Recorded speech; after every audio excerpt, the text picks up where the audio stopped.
Eu estava acompanhando essa parte do debate sobre o Glauber e eu me sinto, viu, Léo, no dever, em primeiro lugar, de me solidarizar amplamente e profundamente com o Glauber. Eu vivi essa experiência no Congresso de assédio feita pelo Pânico e pelo CQC, antes de existir o MPL. O MPL veio depois. A presidência da Câmara, na época, não era o que existe hoje, não era do estilo Lira. E a certos lugares eles foram proibidos de fazer esse tipo de provocação e assédio. Em segundo lugar, Léo, uma greve de fome é uma denúncia e uma conquista. Eu fiz uma greve de fome quando estava preso. Nossos presos políticos fizeram uma greve de fome de 10 dias em solitária. E o pior momento, por isso que eu estou falando disso, são os primeiros dias da greve de fome. Certamente o Glauber está vendo um dos piores momentos da greve de fome, que são os primeiros dias. Depois você entra numa situação de torpor, né? E fica muito deitado, etc. Tal. E eu acho que o que o sistema quer? Quer domar, quer enquadrar. O pior cenário seria o Glauber renunciar ao mandato e voltar a disputar a eleição. Aí ele fica na vala comum. Eu acho que é um ato correto, legítimo, para causar repercussão, para dizer que essas arbitrariedades não podem ficar assim. É uma espécie de falta de decoro parlamentar que fizeram contra ele, até porque o relator se absteve no pedido de prisão, na discussão da prisão do Shequil Brazão. Se absteve, o relator do caso do Glauber. Então eu acho que a coisa chegou a um ponto que esse gesto do Glauber merece o nosso apoio, a nossa solidariedade e que cause repercussão, que desgaste mais ainda, que mostre à opinião pública a que ponto o parlamento chegou. Quer dizer, o mandato parlamentar tem que ser preservado. Você não pode permitir que uma pessoa entre no parlamento para agredir o parlamentar. Eu sou de uma época que a imunidade parlamentar existia. O parlamento, o plenário, o Salão Verde era algo sagrado. E na época da Constituinte tinha muita mobilização, mas não tinha esse assédio. E eu repito, Léo, essa política de assédio do MBL foi iniciada pelo CQC e pelo Pânico. É bom deixar isso muito claro, e eu vivi isso. Eu me lembro perfeitamente, era o Danilo Gentili te assediando, isso aí era o começo da fascistização do Brasil. Exatamente. Olha, esse que agora faz o Provoca da TV Cultura, eu nem vou citar o nome dele, que dirigia essas provocas. Eles chegaram a usar uma criança de 12 anos para entrar no meu gabinete para provocar uma entrevista. Que esse pessoal não tem limite. Agora, quando a Câmara é conivente com isso, a direção da Câmara, quer dizer, eu acho que essa atitude do Glauber é uma atitude legítima, correta, dura, e eu repito, a greve de fome é algo que você coloca a vida em risco, e você vê que a vida está em risco, e principalmente nos primeiros dias, viu, Léo? O problema da greve de fome é no começo e para terminar, porque quando você termina não pode ser de uma vez, tem que ser aos poucos. Mas é um ato de resistência máxima que ele está praticando e merece o nosso apoio. Nós estamos vivendo uma era em que se normaliza a barbárie, se legitima a barbárie. Vários exemplos. Esse negócio do Glauber é um exemplo disso. Não tenta dizer que é um problema pessoal, tenta misturar com o Shequil Brazão.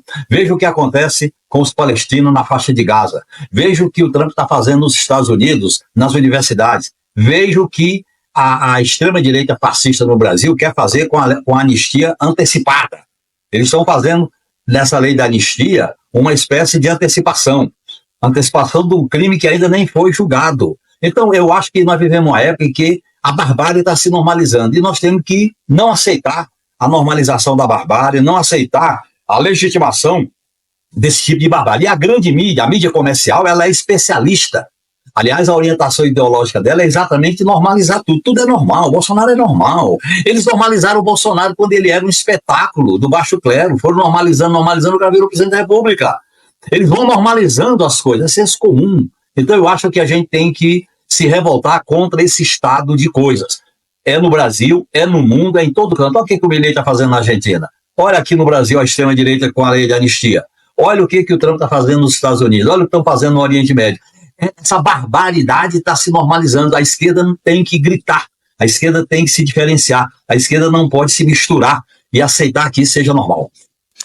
Eu quero falar da questão da anistia, mas ainda na questão do Glauber, né? Qual é que você acha que vai ser o desfecho disso? Você acha que antes, quando for decidido, o Glauber tem que pedir para sair e com isso salvaguardar o direito dele vir no ano que vem? Olha, eu acho que se o Glauber renunciar ao mandato para voltar o ano que vem, ele está se dobrando à lógica da perseguição contra ele. Porque quando você entra numa luta, você tem que preservar a dignidade e a mística da luta.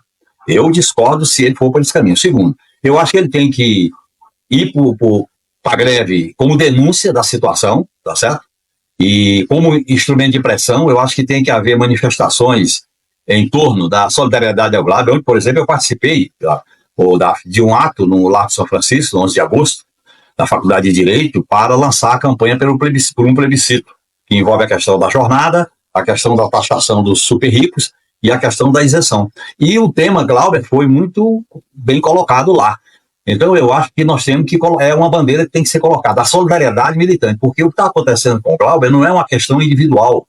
O que eles querem legitimar no parlamento é um modelo de perseguição. A pessoa não pode falar certas coisas, não pode denunciar certas coisas, não pode se revoltar contra certas coisas. O Daf, eu sou de uma época no parlamento que a gente ocupava plenário. Eu sou de uma época que teve 2 companheiros do PT que fizeram greve de fome. O país, por causa do salário mínimo, fez uma greve de fome, até botar o salário mínimo na pauta.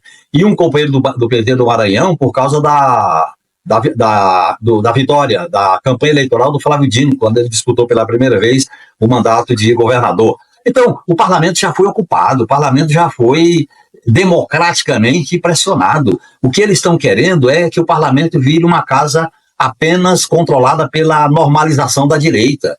O parlamento é do conflito democrático, é da polêmica. E outra coisa, o parlamento tem que ser preservado desse tipo de ataque que o MBL faz, que outras forças fazem, porque isso fere o exercício do mandato parlamentar. O mandato parlamentar não é do Glauber, é do povo que votou nele. A gente tem que refletir. E eu acho que ele tem que levar essa luta para valer. Eu acho que é duro, é difícil, nós não sabemos o que pode acontecer, mas o que está em jogo é a dignidade política do Glauber. Ele não pode aceitar que seja desmoralizado politicamente pelos carrascos. O carrasco, seja na tortura, seja na perseguição, seja na coação, ele quer desmoralizar a vítima.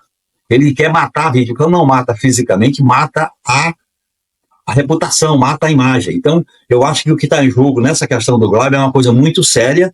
Eu que vivi já a experiência desse tipo, inclusive com greve de fome, como já citei, né? Quando a gente entrou na greve de fome, ele estava preso. Ficamos 10 dias em greve de fome na cadeia. A gente podia morrer um dia. A gente não aceitava, só aceitava água.